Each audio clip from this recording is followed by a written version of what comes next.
Yeah, good morning, all of you once again. Voice is clear. Please let me confirm. కనబడుతుందా మా voice క్లియరా? Yeah screen ఓకేనా? Yes, sir. Yeah done guys. Yes, sir. Yeah done. So నిన్నటి క్లాస్లో మనం SAP FICO ఎస్4 హనా సంబంధించిన demo అనేది క్లియర్గా డిస్కషన్ చేయడం జరిగింది. ఓకే, టుడే క్లాస్లో మనము ఎఫ్ఐ కన్సల్టెంట్గా జాబ్ వచ్చిన తర్వాత ఆ వర్క్ ప్లేస్లో మీరు మీ యొక్క రోల్స్ అండ్ రెస్పాన్సిబిలిటీస్ ఏంటి, అసలు మీరు ఏమి చేయాలి అక్కడ వర్క్ అనేది టుడే క్లాస్లో మనం క్లియర్గా డిస్కషన్ చేయడం జరుగుతుంది. ఫస్ట్ మనకి 3 days బేసిక్ క్లాసెస్ ఉంటాయి. అంటే ఎస్ఏపి అంటే ఏంటి, క్లయింట్స్ అంటే ఎవరు, రోల్స్ అండ్ రెస్పాన్సిబిలిటీస్ ఏంటి, టైప్స్ ఆఫ్ సర్వర్స్ ఏమేమి ఉన్నాయి, ఓకే. సో తర్వాత టైప్స్ ఆఫ్ ప్రాజెక్ట్స్ ఏమున్నాయి, అసాప్ మెథడాలజీ అంటే ఏంటి అనేది థియరీ ఉంటుంది.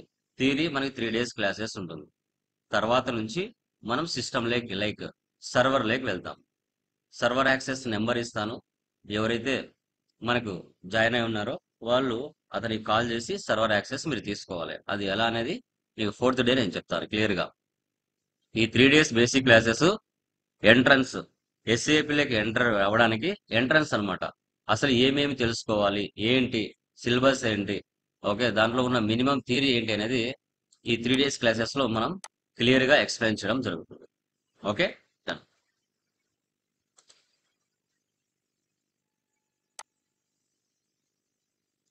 మీకు వీడియోస్ మెయిల్ యాక్సెస్ వస్తాయి డైలీ. మీకు ఒక folder SAP batch October 16th అని ఒక ఫోల్డర్ మీ మెయిల్కి వచ్చి ఉంటుంది. ఆ ఫోల్డర్లోనే రెగ్యులర్గా వీడియోస్ ఉంటాయి. సో వాటిలో నుంచి మీరు డౌన్లోడ్ చేసుకోవాలి రెగ్యులర్గా. Okay, PDF files, documentations, configurations అన్నీ కూడా అవే ఫోల్డర్లో కోర్స్ కంప్లీట్ అయ్యేంత వరకు ఉంటాయి. ఆ కోర్సులో ఆ యొక్క ఫోల్డర్ నుంచి మీరు డైలీ డౌన్లోడ్ చేసుకోవాలి. ఓకే, ఆ ఫోల్డర్లో నేను అప్లోడ్ చేస్తూ ఉంటాను. ఓకే, చూడండి, టుడే మనకి రోల్స్ అండ్ రెస్పాన్సిబిలిటీస్. ఒక ఎఫ్ఐ కన్సల్టెంట్గా జాబ్ వచ్చిన తర్వాత ఆ వర్క్ ప్లేస్లో మనం పని చేయాల్సిన వర్క్ ఏంటి, మన యొక్క కేటగిరైజేషన్ ఏంటి అనేది టుడే మనం క్లియర్గా డిస్కషన్ చేస్తాం. Okay, done. Roles and responsibilities. మీరు ఏ జాబ్లోకి వెళ్ళినా, మీరు ప్రపంచంలో ఏ జాబ్లో జాయిన్ అయినా ప్రతి జాబ్ రోల్కి రోల్స్ అండ్ రెస్పాన్సిబిలిటీస్ ఉంటాయి. ఆ రూల్స్ అండ్ రెస్పాన్సిబిలిటీస్ ఏవైతే ఉంటాయో వాటి ప్రకారంగా మీరు జాబ్ చేయాలి. అవి ఏంటి అనేది టుడే మనము క్లియర్గా డిస్కషన్ చేయడం. సో ఫస్ట్ వన్ చూడండి, ఇక్కడ ఒక క్లయింట్ బిజినెస్లోకి ఒక ఐటీ కంపెనీ ఎంటర్ అయిన తర్వాత ఆ ఐటీ కంపెనీ ఏం చేస్తుంది అంటే అక్కడ పనిచేసే ఎంప్లాయీస్కి సో ఏం చేయాలి, ఎలా చేయాలి, ఏ విధంగా స్టార్ట్ చేయాలి, అవన్నీ కూడా క్లియర్గా వాళ్ళ యొక్క ట్రైనింగ్లో క్లియర్గా ఎక్స్ప్లెయిన్ చేయడం జరుగుతుంది. ఇక్కడ స్మాల్ డిఫరెన్స్ చూడండి. The FICO consultant in the SAP Center of Excellence shall be responsible for supporting finance and controlling projects, will lead the analyzing, design, documentation, configuration, testing and support of the SAP FICO areas to meet the business needs of SAP. ఇప్పుడు మనకి అకౌంట్స్లో accounting cycle ఎలాగో, okay, so అక్కడ journal అని, ledger అని, trial balance అని, okay,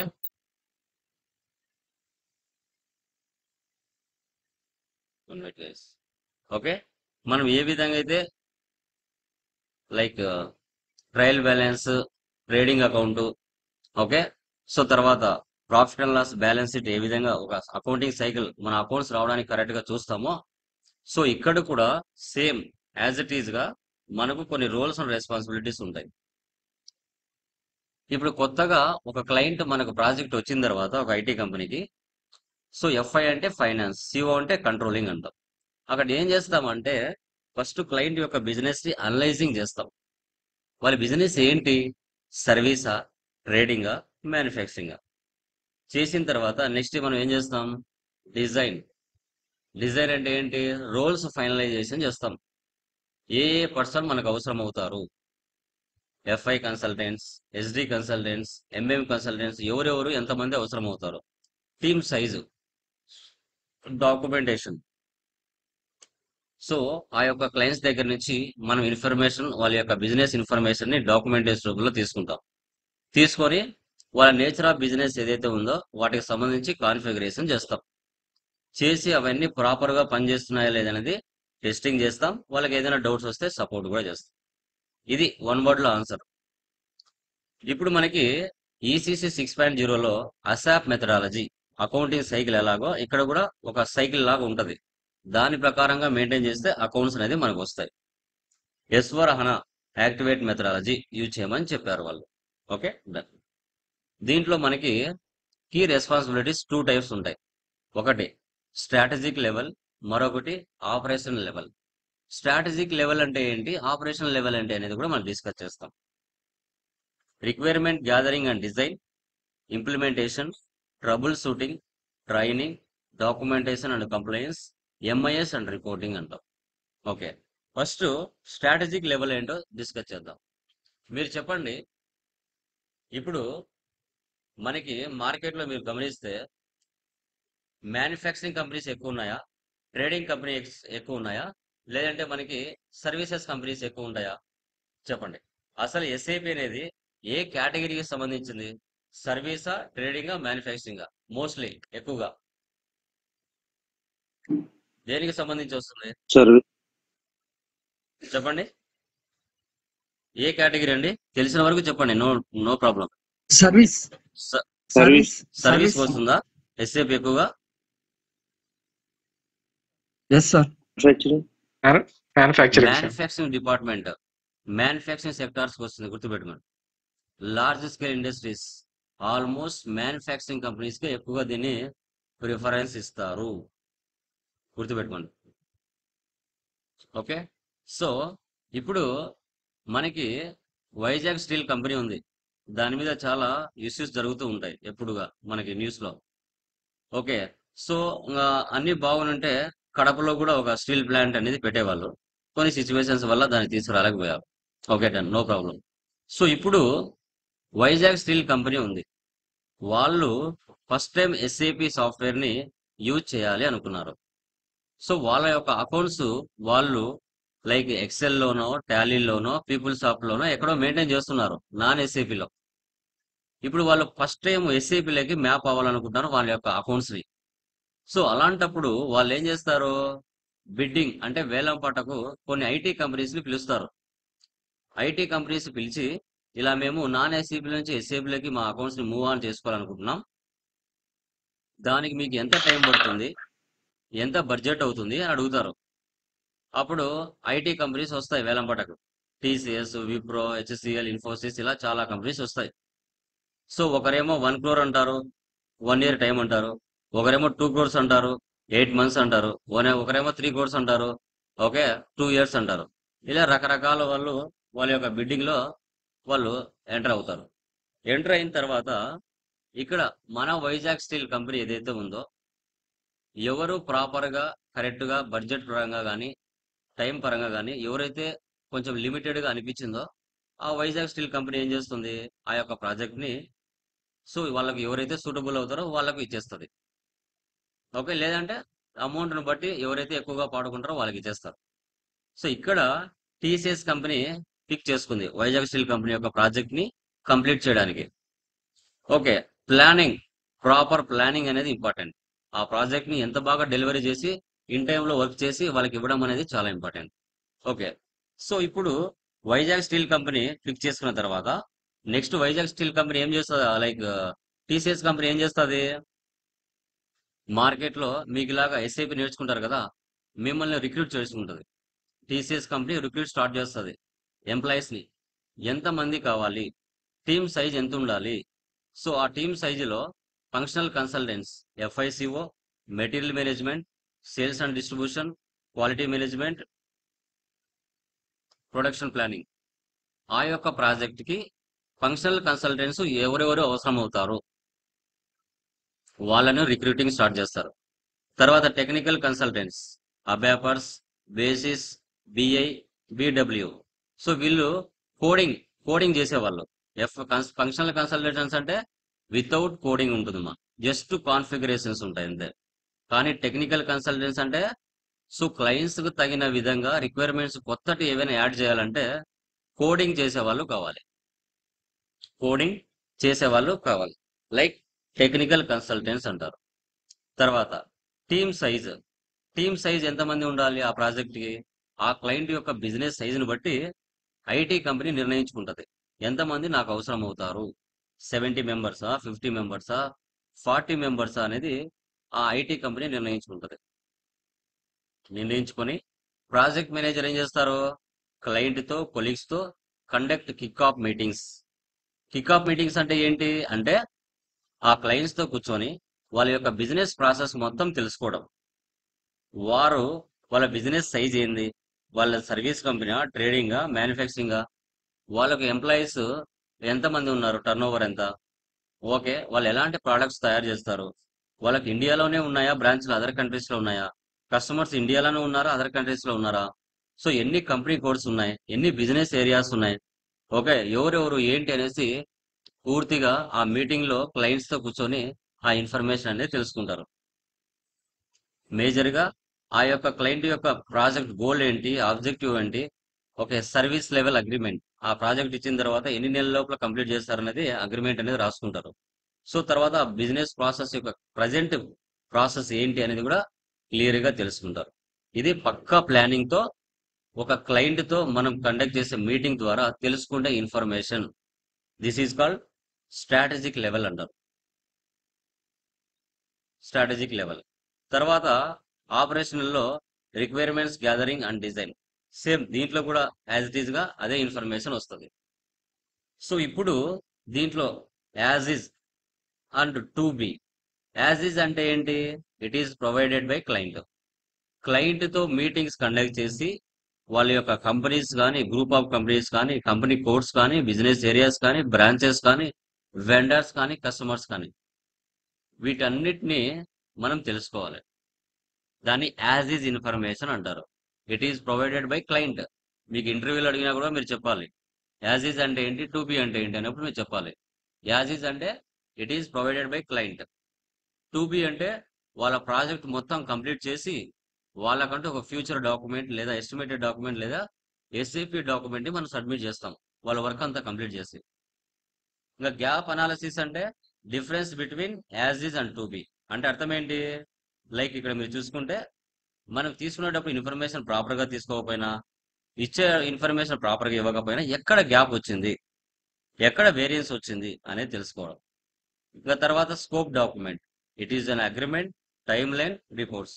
మీరు agreement లో ఎన్ని మంత్స్ పెట్టుకున్నారు, ఎంత బడ్జెట్ పెట్టుకున్నారు, సో రిపోర్ట్స్ ఏమేమి సబ్మిట్ చేయాలి, ఇవన్నీ కూడా డాక్యుమెంట్ రూపంలో మీరు తీసుకోవాలి.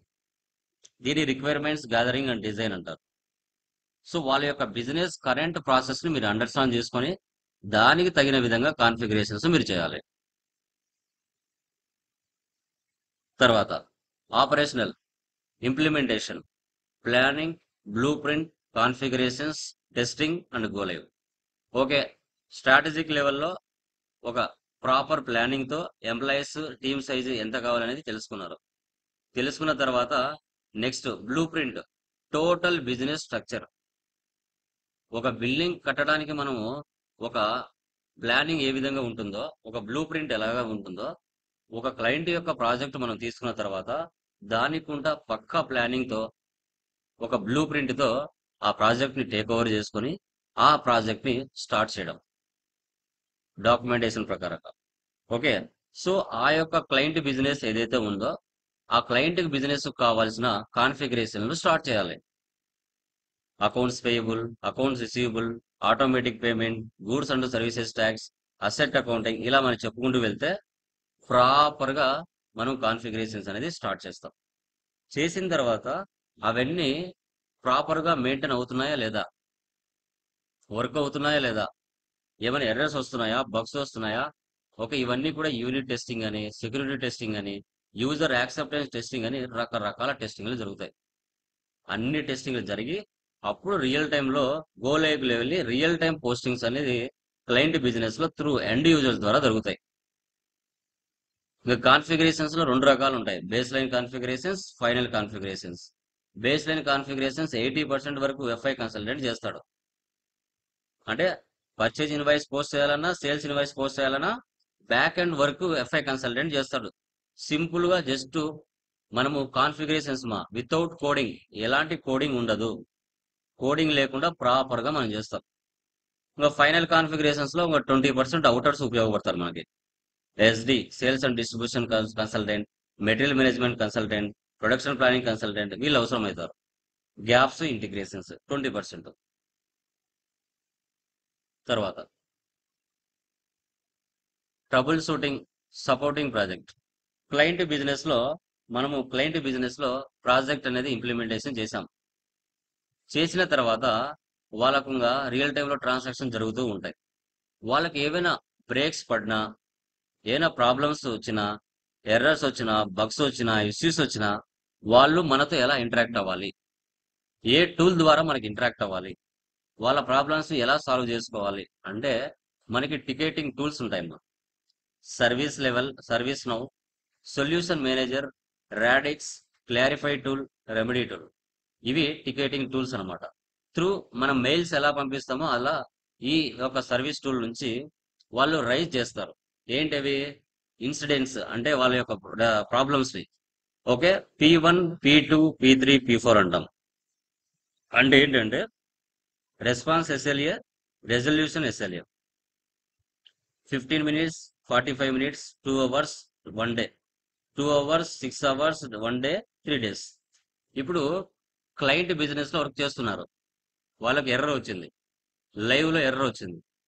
వాళ్ళు ఒక టికెట్ రైజ్ చేస్తారు మనకి. అంటే మనము ప్రాజెక్ట్ చేసాం కాబట్టి మనకు సపోర్టింగ్ టీమ్ ఉంటుంది. వాళ్ళు రైజ్ చేస్తానే వితిన్ 15 minutes లోపల వాళ్ళు మెన్షన్ చేస్తారు P1, P2, P3, P4. P1, P2 అంటే మనం ఇమీడియట్ గా రియాక్ట్ అవ్వాలా.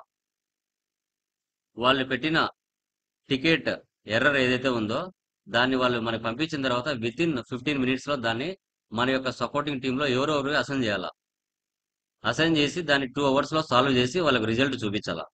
అదే P2 అయితే 45 minutes లేదా 6 hours లోపల కంప్లీట్ చేయాలి. 2 hours అంటే 1 day కానీ 3 days కానీ తీసుకోవచ్చు, నో ప్రాబ్లం. P1, P2 అంటే హై ప్రయారిటీ టికెట్స్ అంటాం. P3, P4 అంటే లో ప్రయారిటీ అంటాం. దీనివల్ల no problems. So perform, break and fix analysis and recommended solutions for finance related processes. Identify integrations issues and develop solutions to their issues. Work with the service desk to facilitate incident and problem resolutions. ఇవన్నీ కూడా trouble shooting లో వాళ్ళకి supporting team ద్వారా మనం వాళ్ళకు work చేయాల్సి వస్తుంది. తర్వాత వాళ్ళకి ట్రైనింగ్ కూడా ఇస్తాం. Provide application support and training to the end users. ఏవైనా చిన్న చిన్న ప్రాబ్లమ్స్ వచ్చినప్పుడు వాటిని ఎలా రీసాల్వ్ చేయాలి. Clarify processes to end users and business stake holders as required. So end users అంటే పోస్టింగ్ చేసేవాళ్ళు, ఎఫ్ఐ కన్సల్టింగ్ అంటే కాన్ఫిగరేషన్ లో చేసేవాళ్ళు. బ్యాక్ ఎండ్ వర్క్ అంతా ఎఫ్ఐ కన్సల్టెంట్ చేస్తే ఫ్రంట్ ఎండ్ వర్క్ అంతా జస్ట్ పోస్టింగ్ మాత్రం ఎండ్ యూజర్స్ చేస్తారు. ఎండ్ యూజర్స్ కి శాలరీస్ తక్కువ ఉంటాయి, అదే ఎఫ్ఐ కన్సల్టెంట్ కి శాలరీస్ ఎక్కువ ఉంటాయి. నిన్న మనం డిస్కస్ చేసాం డెమోలో.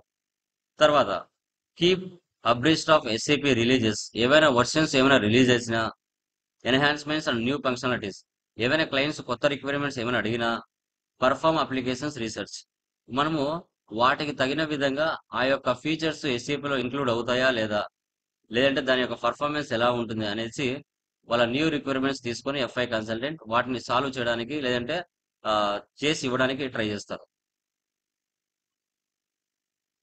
ట్రైనింగ్, ఇవన్నీ కూడా మనం ట్రైనింగ్ లో ఎండ్ యూజర్స్ తో ఇంటరాక్ట్ అవుతాం. సో తర్వాత documentation and complaints. Create and maintain all required technical documentation for as is methodology and processes around SAP, FICO and other projects allotted. Provide detailed transactional information to internal and external auditors as required. So ఇప్పుడు project అంతా complete చేసి proper గా దాన్ని documentation prepare చేసి వాళ్ళ యొక్క business structure ని ఒక స్టేట్మెంట్ గా, ఒక డాక్యుమెంటేషన్ గా తయారు చేసి ఒకసారి ఆ బిజినెస్ లో ఉన్న ఇంటర్నల్ ఆడిటర్స్ కానీ ఎక్స్టర్నల్ ఆడిటర్స్ ద్వారా ఒకసారి చెక్ చేయమని చెప్పి ఆ యొక్క డాక్యుమెంటేషన్ ఆ యొక్క క్లయింట్ బిజినెస్కి ఇవ్వడం జరుగుతుంది. వాళ్ళ టోటల్ బిజినెస్ ప్రాజెక్ట్ అంతా చేసి మీ బిజినెస్ యొక్క ప్రాసెస్ బ్లూ ప్రింట్ ప్రొవైడ్ చేస్తాం. అది ఎలా ఉంటుందని మీకు ఫర్దర్ చూపిస్తాం. తర్వాత MIS reports, configure develop financial reports as required by the functional team. Monthly reports, weekly reports and completed tickets and work in progress tickets. అంటే ఇప్పుడు ఒక నెలలో కానీ ఒక సంవత్సరంలో కానీ అక్కడ క్లయింట్ బిజినెస్ లో చేసే ఇండివిజువల్స్ ఎవరైతే ఉంటారో వాళ్ళు ఎలాంటి బగ్స్ కానీ ఇష్యూస్ కానీ ప్రాబ్లమ్స్ కానీ మనకు సపోర్టింగ్ టీమ్కి వాళ్ళు లైక్ సర్వీస్ డెస్క్ ద్వారా P1 టికెటా P2 టికెటా రైట్ చేసి వాటిని మనం ఏ విధంగా సాల్వ్ చేసి వాళ్ళకి మంత్లీ సపోర్టింగ్ చేస్తున్నామో, వాళ్ళకి ఎలాంటి ఎర్రర్స్ వచ్చాయి వాటిని మనం ఎలా సాల్వ్ చేసి వాళ్ళకి మంత్లీ రిపోర్ట్స్ కానీ వీక్లీ రిపోర్ట్స్ కానీ వాళ్ళంటి వచ్చిన టికెట్స్ కానీ వాళ్ళకు పంపించడం, ఎంఐఎస్ అండ్ రిపోర్ట్స్ సబ్మిట్ చేయడం. ఎస్, మేము ప్రాజెక్ట్ ఇంప్లిమెంటేషన్ చేసాం, మీ క్లయింట్స్ ఉన్న ప్రాబ్లమ్స్ని ఎలా సాల్వ్ చేసాం, ఎన్ని సాల్వ్ చేసాం, ఎలాంటివి వస్తే ఏ విధంగా చేస్తామని మనము ఎంఐఎస్ అండ్ రిపోర్ట్స్ని కూడా మనము ఒక డాక్యుమెంటేషన్ రూపంలో తయారు చేసుకుంటాం. నెక్స్ట్ టైం రాకుండా వస్తే ఏ విధంగా చేయాలనేది వాళ్ళకి డాక్యుమెంటేషన్ రూపంలో కూడా మనం సబ్మిట్ చేసుకోవచ్చు, మనం ప్రిపేర్ చేయొచ్చు, మంత్లీ కానీ వీక్లీ కానీ. సో వీటినే మనం ఎస్ఏపి FICO కన్సల్టెంట్ యొక్క రోల్స్ అండ్ రెస్పాన్సిబిలిటీస్ అని మనం చెప్పొచ్చు. Roles and responsibilities. Okay, clear guys? దీంట్లో ఏమైనా డౌట్స్ ఉన్నాయండి? ఎనీవన్? రోల్స్ అండ్ రెస్పాన్సిబిలిటీస్ ఏమైనా డౌట్ ఉన్నాయా? మీరు ఇంటర్వ్యూ పాయింట్ ఆఫ్ అడిగినప్పుడు చెప్పాలి FI కన్సల్టెంట్ యొక్క రోల్స్ అండ్ రెస్పాన్సిబిలిటీస్ ఏంటి అన్నప్పుడు ఇవి మీరు చెప్పాలి. Strategic, operational like requirements gathering and design, implementation, troubleshooting, training, documentation, MIS and reporting. ఇవి మీరు చెప్పేస్తే వాళ్ళు సైలెంట్ అయిపోతారు, ఎలాంటి ప్రాబ్లం లేదు. క్లియరా? దీంట్లో ఏమైనా డౌట్స్ ఉన్నాయండి? ఏమైనా? ఎనీవన్? క్లియర్? యా.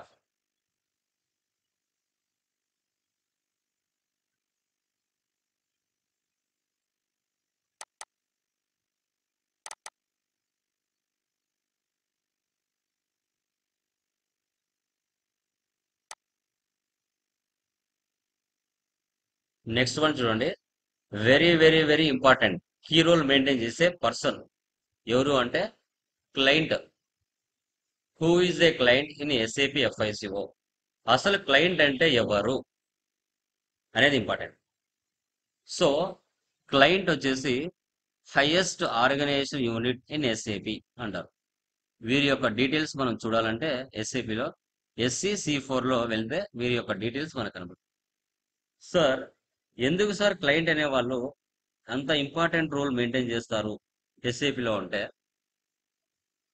ఇప్పుడు మ్యానుఫ్యాక్చరింగ్ కంపెనీస్ మార్కెట్లో చాలా ఉంటాయి.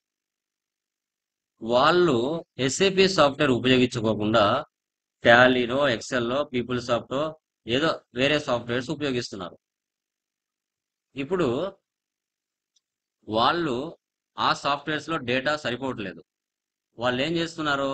ఎస్ఏపిలోకి మూవ్ ఆన్ అవ్వాలనుకుంటున్నారు. అలా క్లయింట్స్, కొత్త కొత్త క్లయింట్స్ అనేవాళ్ళు మార్కెట్లో రాకపోతే ఐటీ కంపెనీస్కి వర్క్ ఉండదు. ఐటీ కంపెనీస్కి వర్క్ ఉండకపోతే వాళ్ళు హైరింగ్ చేసుకోరు, రిక్రూటింగ్ చేసుకోరు. మార్కెట్లో కొత్త కొత్త కంపెనీస్ డెవలప్ అవుతూ ఉండాలి, కొత్త కొత్త క్లయింట్స్ ఎస్ఏపి సాఫ్ట్వేర్ని యూజ్ చేస్తూ ఉండాలి. అలా యూజ్ చేయడం వల్ల ప్రాజెక్టులు వస్తాయి ఐటీ కంపెనీస్కి. ప్రాజెక్టులు వస్తే వాళ్ళు రిక్రూటింగ్ స్టార్ట్ చేస్తారు. అదే ప్రాజెక్టులు రాకపోతే రిక్రూటింగ్ స్టార్ట్ చేయలేరు. సో కాబట్టి వీళ్ళు ఈ ఆర్గనైజేషన్ యూనిట్ అనేది చాలా చాలా ఇంపార్టెంట్. ఈ న్యూ క్లయింట్స్ కానీ న్యూ కస్టమర్స్ కానీ ఐటీ కంపెనీస్కి చాలా అవసరం. న్యూ కస్టమర్స్ కానీ న్యూ క్లయింట్స్ కానీ లేకపోతే ఐటీ కంపెనీస్కి పని ఉండదు. పని ఉండకపోతే మీలాంటి వాళ్ళు కోర్సు నేర్చుకొని జాబులు లేకపోతే ఎలా? ఇబ్బంది అవుతుంది. సో కాబట్టి న్యూ క్లయింట్స్ అనేవాళ్ళు జనరేట్ అవుతూనే ఉండాలి, న్యూ ప్రాజెక్టులు వస్తూనే ఉండాలి. అప్పుడు ఐటీ కంపెనీస్ ప్రాపర్గా వర్క్ అవుతాయి మార్కెట్లో. ఓకే, సో క్లయింట్ని హైయెస్ట్ ఆర్గనైజేషన్ యూనిట్ అని చెప్పండి. మీకు ఇంటర్వ్యూలో అడిగినా కూడా మీరు చెప్పాలి. ఓకే సార్, ఎస్ఏపిలో ఎంతమంది క్లయింట్స్ని మనము సేవ్ చేయొచ్చు అంటే ఇది ఒక 3 డిజిట్ న్యూమరికల్ నెంబర్. 999 క్లయింట్స్ ని ఎస్ఏపిలో మనం ఆపరేట్ చేయొచ్చు. మనకి సర్వర్స్ అంటారు, లేదంటే క్లయింట్స్ అంటారు. టోటల్ గా మనకి 5 సర్వర్స్ ఉంటాయి మా. Sand box server, development server, quality server, pre production server, production server. ఈ 5 3 important: development, quality, production. Sand box, pre production ఉండొచ్చు, ఉండకపోవచ్చు బిజినెస్ సైజుని బట్టి. కానీ మనం చేసే వర్క్ అంతా కూడా కాన్ఫిగరేషన్స్ అన్ని కూడా డెవలప్మెంట్ లో చేస్తాం, తర్వాత క్వాలిటీకి మూవ్ చేస్తాం, క్వాలిటీ నుంచి ప్రొడక్షన్ కి మూవ్ చేస్తాం. ఇవి 3 చాలా చాలా ఇంపార్టెంట్. 3 డిజిట్ న్యూమరికల్ నెంబర్ తో ఇవి స్టార్ట్ అవుతాయి. మనకి ఒరిజినల్ సాఫ్ట్వేర్ మనం చూసుకుంటే ఇలా చూడండి: currency USD, America, Denmark, INR అంటే ఇండియా. ఇట్లా మీకు ఏదో ఒక సర్వర్ లో మీకు యాక్సెస్ ఇస్తారు, దాంట్లో మాత్రం మీరు పని చేయగలుగుతారు. ఓకే, సో మీరు చేసిన వర్క్ అంతా ఎక్కడ సేవ్ అవుతుంది? డేటా టేబుల్స్ లో సేవ్ అవుతుంది. క్లయింట్స్ యొక్క డేటా టేబుల్స్ లో సేవ్ అవుతుంది. SE16N అనే ఒక టీ కోడ్ లో మీ డేటా అంతా సేవ్ అవుతుంది. మీరు ఏమేం చేశారు, కస్టమైజింగ్ డేటా, ఎలాంటి ట్రాన్సాక్షన్ చేశారు, ట్రాన్సాక్షన్స్ డేటా, సో వెండర్స్ కానీ కస్టమర్స్ కానీ ఏమేమి క్రియేషన్ చేశారు, మాస్టర్ డేటా. ఈ మూడింటిని కలిపితే మనకి ఈ మూడింటి యొక్క డేటా టేబుల్స్ లో సేవ్ అవుతుంది. వీటన్నిటి గురించి ఫర్దర్ మనం తెలుసుకుంటూ వెళ్దాం. సో ఎగ్జాంపుల్ చూడండి, ఇక్కడ ఎస్ఏపి కంపెనీ ఉంది, మధ్యలో ఐటీ కంపెనీస్ ఉన్నాయి, టీసీఎస్, ఐబిఎం, ఇన్ఫోసిస్. ఇక్కడ క్లయింట్స్ ఉన్నారు: Oakley, Federal Mogul, Pragati milk production products private limited. వీళ్ళు కస్టమర్స్ అంటే క్లయింట్స్. వీళ్లకు ఎస్ఏపి సాఫ్ట్వేర్ లో డేటా మెయింటైన్ చేయాలనుకుంటున్నారు. ఈ ఓక్లే, ఫెడరల్ వీళ్ళు డైరెక్ట్ గా ఎస్ఏపి కంపెనీ దగ్గర వెళ్ళలేరు, వాళ్ళకి తెలియదు ఎలా చేయాలనో. ఒకవేళ తెలిసినా ఆ ఎస్ఏపిని ఎలా ఇంప్లిమెంటేషన్ చేయాలనో వాళ్ళకి తెలియదు. కాబట్టి ఈ క్లయింట్స్ ఏం చేస్తారు, ఎవరిని ఇంటరాక్ట్ అవుతారు? ఐటీ కంపెనీస్ ఇంటరాక్ట్ అవుతారు. ఐటీ కంపెనీస్ తో మాట్లాడతారు: మా యొక్క ప్రాజెక్ట్ ఇలా ఉంది, ఈ వరకు మీరు చేసి ఇస్తారా అని. ఎస్, చేసి ఇస్తారు. వాళ్ళ యొక్క ప్రాజెక్ట్ ని ఐటీ కంపెనీలకు ఇస్తారు.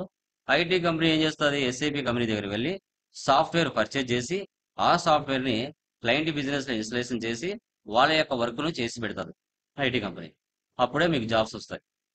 మధ్యలో మీడియేటర్ గా ఉంటాయి ఐటీ కంపెనీస్. కస్టమర్స్ కి ఎస్ఏపి సాఫ్ట్వేర్స్ కి మధ్యలో మీడియేటర్ గా ఐటీ కంపెనీస్ ఉంటాయి. వాళ్ళ పని ఏంటి? ఐటీ కంపెనీస్ క్లయింట్స్ రిక్వైర్మెంట్స్ తెలుసుకొని వాళ్ళ ప్రాజెక్ట్ ని చేసి ఇవ్వడం, అంతే. సో తర్వాత టైప్స్ ఆఫ్ ఎర్రర్స్ ఏమేమి వస్తాయి?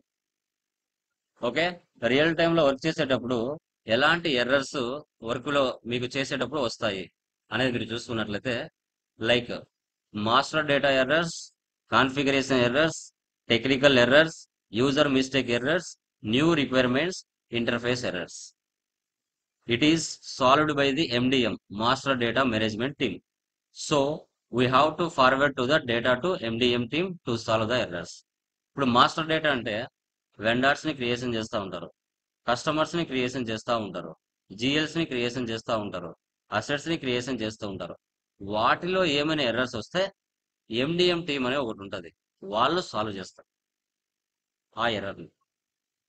అదే కాన్ఫిగరేషన్ ఎర్రర్స్ వస్తే FI consultants have to solve these errors. అంటే ఒక పర్చేజ్ బిల్లు వేయాలన్నా, సేల్ బిల్లు వేయాలన్నా, జిఎల్ పోస్టింగ్ చేయాలన్నా, వాటిని పోస్టింగ్ చేయాలంటే బ్యాక్ ఎండ్ లో వర్క్ నువ్వు చేయాలా. క్లయింట్ కంపెనీ ఏంది, క్లయింట్ కంపెనీలో ఎన్ని కంపెనీ కోడ్స్ ఉన్నాయి, క్లయింట్ బిజినెస్ లో ఎన్ని బిజినెస్ ఏరియాస్ ఉన్నాయి, ఎన్ని డిపార్ట్మెంట్స్ ఉన్నాయి, వాళ్ళు ఎలాంటి ఫైనాన్స్ లేయర్ ఫాలో అవుతున్నారు, ఇవన్నిటిని బ్యాక్ ఎండ్ లో చేయాల్సిన వరకు FI కన్సల్టెంట్ యొక్క వర్క్. ఆ కాన్ఫిగరేషన్స్ ఎర్రర్స్ ఏమైనా వస్తే ఓకే మనకి లైక్ FIs సాల్వ్ చేస్తారు. తర్వాత technical errors. In this type of bugs will be occurred, so we have to forward this to the ABAP team, then they solve this error. So technical errors అంటే ఏంటంటే, అబ్యాపర్స్ తో clients కావాల్సిన requirements ఏవైనా కొత్తగా ఎస్ఏపీలో implementation చేసినప్పుడు అవి ఏమైనా errors వస్తే సో ఎవరు సాల్వ్ చేస్తారు అని మనం చూసుకున్నట్లయితే, ఓకే లైక్ అబ్యాప్ టీమ్ ఉంటుంది, ఒక ప్రోగ్రామింగ్ కోడింగ్ చేసేవాళ్ళు, వాళ్ళ ద్వారానే ఆ ప్రాబ్లమ్స్ సాల్వ్ చేస్తాం. ఓకే, సో తర్వాత user mistake errors. The user have to solve this type of error. We have to guide the user to how to solve the error. ఇప్పుడు end users posting చేస్తూ ఉంటారు. ఏవైనా చిన్న చిన్న errors ఏమైనా వస్తే వాళ్ళే దాన్ని ఏ విధంగా సాల్వ్ చేయాలనేది మనం గైడ్ చేస్తాం.